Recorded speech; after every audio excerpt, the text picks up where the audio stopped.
Estamos iniciando mais um programa Cultura e Natureza. Neste programa iremos falar e mostrar os diversos aspectos da cultura do trigo no mundo, desde a sua origem, a sua história, até a evolução e os dias de hoje.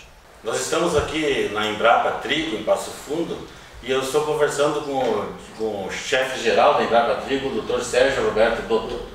Como é que vai, Dr. Sérgio? Tudo bem, graças a Deus, finalizando um ano de sucessos, estamos, graças a Deus, tudo bem. Que maravilha.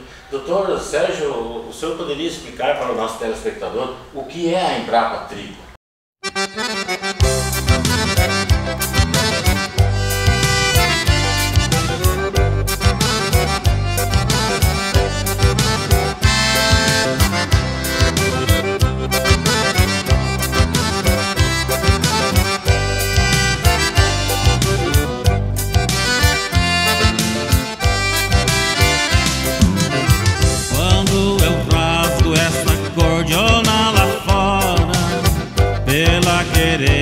Mostro todo o meu afago.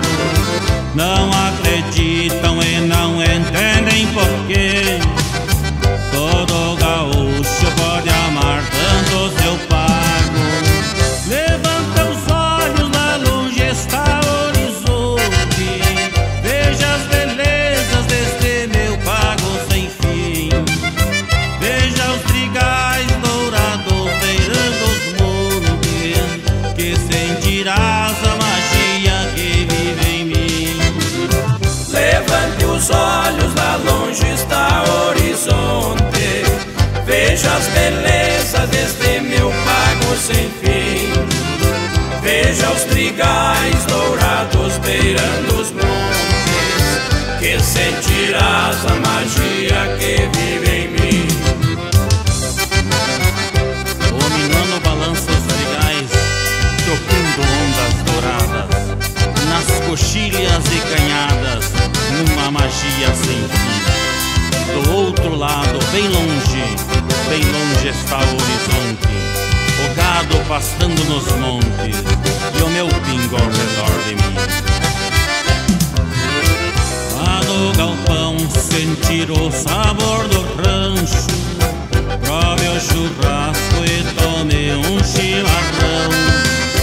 Olhe o gado, riqueza dos nossos campos, escute a gaita e sinta o seu coração.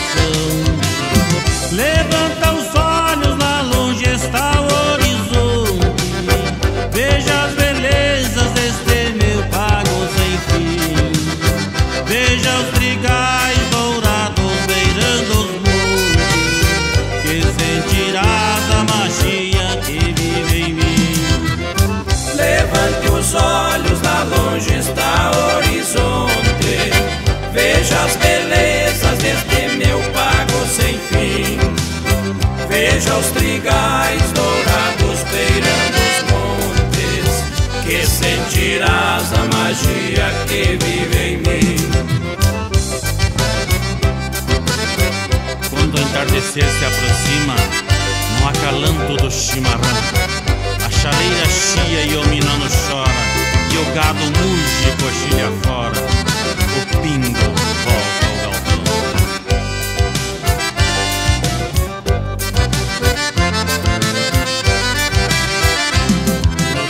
Vá num fandango e ficarás encantado, bem colorido, vestido cheio de renda, pionada alegre, cheia de hospitalidade, com a beleza meiguice de nossas prendas.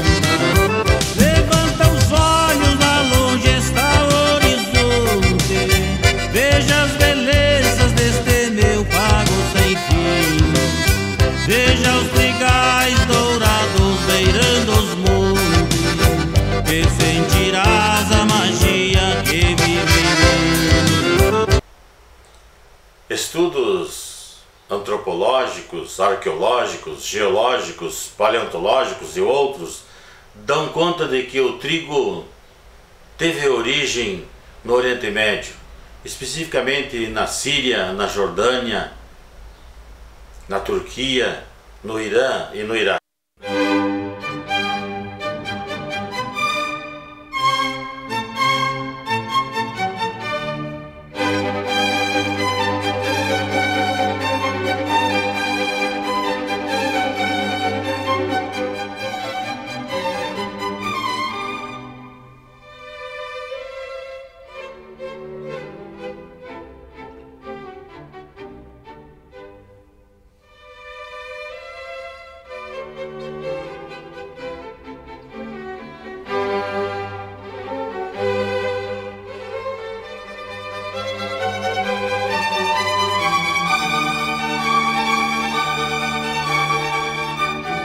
Há 10.000 anos antes de Cristo, existia na região do Oriente Médio uma planta de semente grande que não poderia ser levada pelo vento para outras partes do mundo. E sofreu um processo então de hibridização ou de mutação e transformou-se em uma planta de semente pequena e deu origem então ao trigo selvagem. 6.000 anos antes de Cristo, os egípcios desenvolveram o pão e o forno para assá-lo.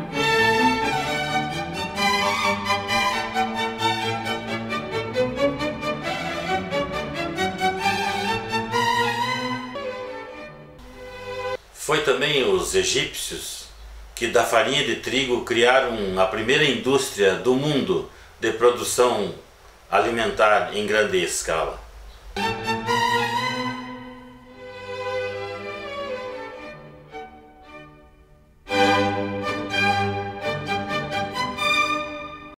Sempre aprendemos na escola, principalmente nas aulas de história, que o Egito era um presente do rio Nilo.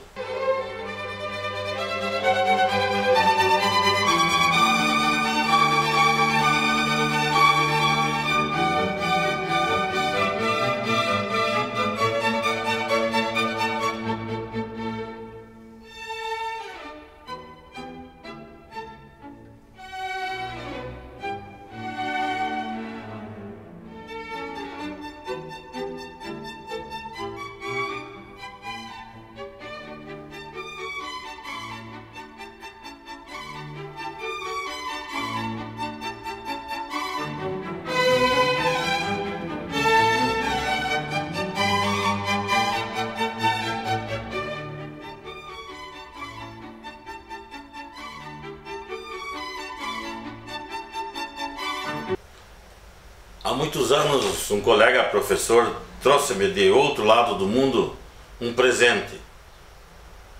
O cacho de um trigo primitivo. Este presente que guardo no meu laboratório a 7 chaves, estudos preliminares feito pela uma universidade de São Paulo, dão conta de que este fóssil tem aproximadamente uma idade de 6.000 anos antes de Cristo. Então, teoricamente, seria um fóssil do trigo primitivo.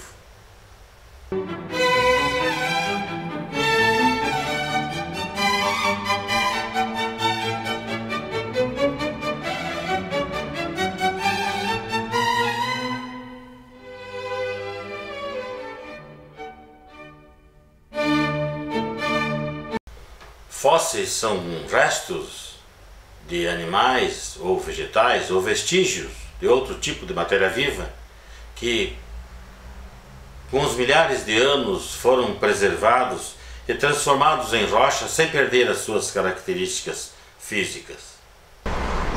Os portugueses não eram só bons navegadores, marcaram a história do mundo com a sua arte da navegação, mas também eram bons agricultores e trouxeram, e foi em 1531 que o trigo chegou através da expedição de Martins Afonso de Souza no Brasil. As primeiras sementes de trigo nos porões de um barco semelhante a esse.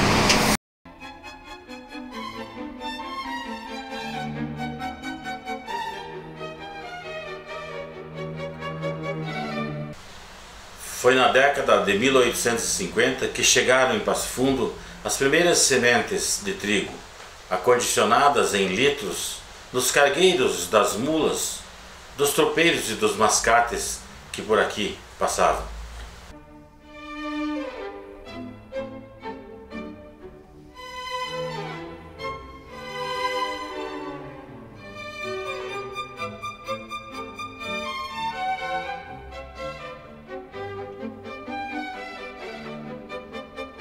Mas foi em 1858 a primeira grande plantação de trigo em Passo Fundo. Foram plantados 1.600 litros e colhidos 19.200 litros de trigo.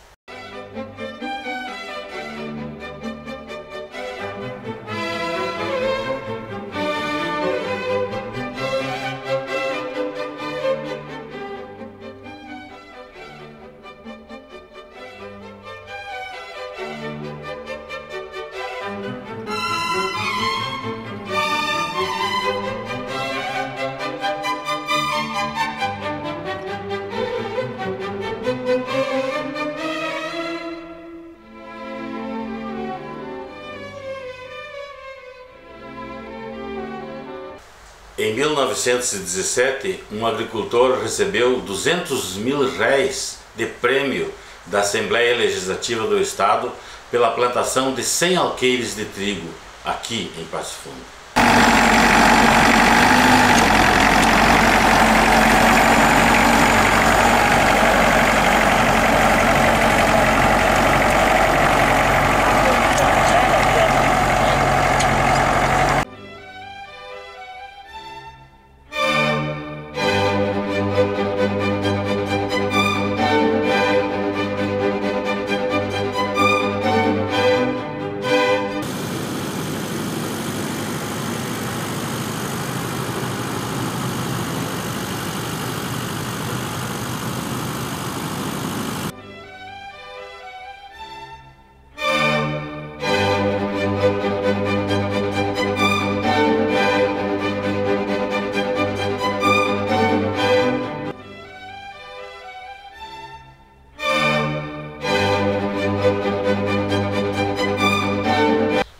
Em 1926, Antonino Xavier fez uma campanha em Passo Fundo. Percorreu léguas e léguas a cavalo, visitando os moradores e estimulando para que iniciassem a plantação de trigo no município de Passo Fundo. Em 1938, instalou-se a primeira estação experimental de semente de trigo no desvio Englert, no município de Passo Fundo. Em 1974, foi criada a Empresa Brasileira de Pesquisa Agropecuária, a Embrapa Trigo, em Passo Fundo.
Estamos aqui na Embrapa Trigo, em Passo Fundo, e eu estou conversando com o chefe-geral da Embrapa Trigo, o Dr. Sérgio Roberto Dotto. Como é que vai, Dr. Sérgio? Tudo bem, graças a Deus, finalizando um ano de sucessos, estamos, graças a Deus, tudo bem. Que maravilha. Dr. Sérgio, o senhor poderia explicar para o nosso telespectador o que é a Embrapa Trigo? Bom, a Embrapa, ela vem suceder a um departamento do Ministério da Agricultura chamado Departamento Nacional de Pesquisa Agropecuárias. E nós tínhamos no Rio Grande do Sul um instituto que que regia toda a pesquisa com as várias culturas no sul do Brasil, chamado Instituto de Pesquisas Agropecuárias do Sul, com sede em Pelotas. E com a criação da Embrapa em 1973, através de um decreto da Presidência da República e do Ministério da Agricultura, foi criada a Empresa Brasileira de Pesquisa Agropecuária, com o objetivo de dar mais dinamismo à pesquisa agrícola no Brasil. Sim. Porque antes, como era do Ministério, era um órgão público, era mais difícil de fazer todo o trabalho de treinamento de pessoal, recursos financeiros, abrangência. E a Embrapa, então, através de um estudo por uma comissão determinada pelo Ministério da Agricultura, foi criada a Embrapa em 1973. E a Embrapa Trigo, em 1974, ela foi criada para gerar a pesquisa de trigo no Rio Grande do Sul. Aliás, a nível de país. Que foi criado na época vários centros de pesquisa. E o nosso foi o primeiro criado em outubro de 1974. Por que foi criado primeiro? Porque aqui nós tínhamos uma estação experimental de trigo, que era do antigo IPEAS, que eu falei, do antigo Instituto. Sim. E nessa estação experimental havia uma equipe da FAO para desenvolvimento do trigo no Brasil. Então, com relação a esse trabalho que estava sendo realizado, foi criado então o primeiro centro e o Centro Nacional de Pesquisa de Trigo aqui em Passo Fundo. Então, Passo Fundo se destacou por ter a primeira unidade no país, criada pela Embrapa, e a responsabilidade a nível nacional de trabalhar com a pesquisa de trigo e posteriormente com outros cereais de inverno, como a cevada, triticale, centeio e aveia preta. Então, resumindo, tudo que existe de trigo no Brasil vem direcionado para a pesquisa aqui em Passo Fundo. Nós praticamente temos toda a competência de organizar o programa de trigo no Brasil. Além de organizar, desenvolver a pesquisa de trigo no Brasil. Logicamente, e nos estados existem os institutos estaduais ou empresas estaduais, como o Instituto Agronômico do Paraná, o Instituto Agronômico de Campinas em São Paulo, que tinha o Instituto de Pesquisa Agropecuária do Rio Grande do Sul, que agora é Fundação Estadual de Pesquisa Agropecuária, e nós temos trabalhos em conjunto, certo? Mas os centros nacionais, eles tinham a incumbência de desenvolver a pesquisa básica, como, por exemplo, controle de doenças, estudo das doenças, como que eu controlo a doença através da genética, estudos de solos, estudos de zoneamento do trigo, estudos básicos de fertilidade. E esse trabalho básico era estendido em cooperação com os estados, certo? Por exemplo, nós tínhamos temos até hoje um trabalho em Londrina, no Paraná, entre a Embrapa Soja, com pesquisadores de trigo naquela unidade, junto com o Instituto Agronômico do Paraná. Nós temos hoje aqui no Rio Grande do Sul trabalho conjunto da Embrapa Trigo com a Fundação de Pesquisa do Estado, certo? E assim, da maneira. E hoje também nós temos um trabalho grande no Brasil Central, que é uma região tropical, para desenvolvimento de trigo para aquela região tropical, certo? E é um trabalho conjunto com uma empresa estadual de Minas Gerais, denominada EPAMIG. Então, e também nós temos em Brasília, junto com uma outra unidade da Embrapa, que é chamada Embrapa Cerrados, para o trabalho de trigo irrigado na região dos Cerrados. Então, você pode ver, nós estamos sediados em Passo Fundo, mas a nossa abrangência é a nível nacional, auxiliando, colaborando com as empresas estaduais, ou trabalhando diretamente, como nós temos com esse nosso núcleo sediado em Uberaba, em Minas Gerais, com pesquisadores, equipamentos, todos da Embrapa Trigo, trabalhando naquela região dos Cerrados, em toda a região dos Cerrados, que é muito grande, são milhões de hectares, pode ser trigo de sequeira ou como trigo irrigado, para o desenvolvimento dessa cultura, que nós temos um déficit muito grande no Brasil. Doutor Sérgio, existem as especificações da Embrapa, as especialidades no Rio Grande do Sul e no Brasil, como que ela se divide? Cada uma unidade é especial, é específica para um tipo de cultura? Não, exatamente. A Embrapa, quando ela foi fundada, nos seus estatutos, previa a criação de várias unidades centrais especializadas em determinados assuntos. Por exemplo, nós ficamos aqui em trigo e cereais de inverno, em Bento Gonçalves tem a Embrapa Uva e Vinho, aqui vizinho a nós, em Concórdia, Santa Catarina, a Embrapa Suínos e Aves, em Curitiba, a Embrapa Florestas, em Londrina, no Paraná, a Embrapa Soja, depois em Coronel Pacheco, em Minas Gerais, a Embrapa Gado de Leite, nós temos a Embrapa Gado de Corte em Campo Grande, em Mato Grosso, temos a Embrapa Caprinos, em Sobral, no Ceará. Então são unidades de produtos. Agora existem as unidades ecorregionais, por exemplo, em Pelotas ficou a Embrapa Clima Temperado, que cuida de toda a rede de produtos da região fria, certo? Nós temos em Brasília a Embrapa Cerrados, que atua em toda a região dos Cerrados, com relação a toda a vegetação do Cerrado, solos do Cerrado, clima dos Cerrados. Nós temos a Embrapa Pantanal, situada na região do Pantanal, certo? Nós temos a Embrapa Trópico Úmido, que fica em Belém do Pará. Nós temos também uma em Manaus, que hoje virou a Embrapa que cuidava do Dendê, que agora é a Amazônia Ocidental, que cuida de toda essa parte. Enfim, hoje em todos os estados do Brasil tem uma unidade da Embrapa. Umas mais no sentido ecorregionais e outra no sentido produtos e outras temáticas. Por exemplo, nós temos no Rio de Janeiro a Embrapa Ciências e Tecnologia de Alimentos. Nós temos em Campinas a Embrapa Monitoramento Ambiental, que cuida de toda essa parte de ambiental. Nós temos uma que cuida de toda a parte de de Embrapa Clima, que é também em Jaguariúna. Uma de Meio Ambiente, que está em... Enfim, são 47 unidades hoje. 47 unidades? Em todo o país. E depois nós temos a Embrapa Sede, que fica em Brasília. Tem a Embrapa Sede. Em Brasília. E temos também uma unidade central com vários escritórios no Brasil, que é a Embrapa, que cuida da parte de produção e comercialização de sementes dos produtos gerados pela Embrapa. Ela é mantida pelo Ministério da Agricultura, a Embrapa? Hoje a Embrapa é uma empresa ligada ao Ministério da Agricultura. Então nós somos subordinados ao Ministério da Agricultura, que vive praticamente de recursos públicos.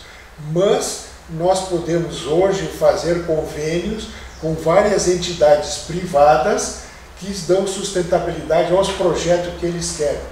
No caso nosso, aqui nós temos um projeto com as empresas de malterias de cevada, né, para desenvolver a cevada para originar um malte que vai dar origem à cerveja. Então nós temos uma parceria econômica e técnica com eles. Agora mesmo nós temos também um projeto que é feito junto com a Organização das Cooperativas do Brasil para atualizar os técnicos das cooperativas do Brasil de vários estados. Então, cada unidade tem um convênio com aquela sua especialidade, certo? Então é um trabalho muito independente das unidades com relação à sua cadeia de trabalho. E a Embrapa, no caso, faz também a formação de recursos humanos do seu pessoal, de atualização seguida dos técnicos? Nós temos dentro do programa da Embrapa, o que facilitou bastante, é propiciar aos empregados da Embrapa, principalmente da área técnica, fazer um treinamento no exterior ou no Brasil, no curso de mestrado ou doutorado ou até pós-doutorado. Porque na pesquisa nós precisamos sempre, o pesquisador estar atualizado com o que acontece no mundo, no ramo das ciências de sua especialidade. Seja no nosso caso trigo, cereais de inverno, seja o pessoal da soja, seja o pessoal do gado de leite, gado de corte, suneaves, florestas, enfim, é uma gama grande de atividades de especialidades.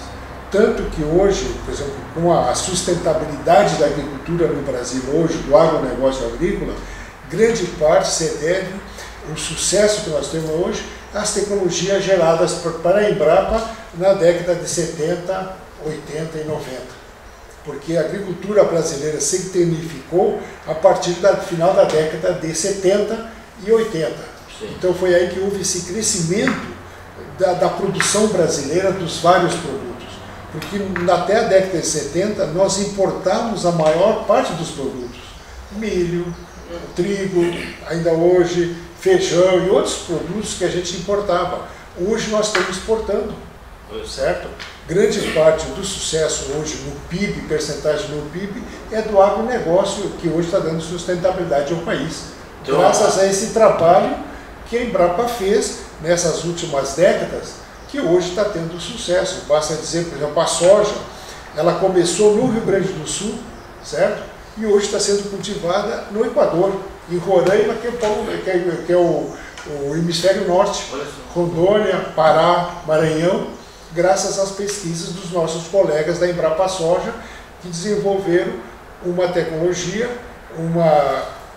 na cultura da soja que possibilita o cultivo naquela região, inclusive na região sul.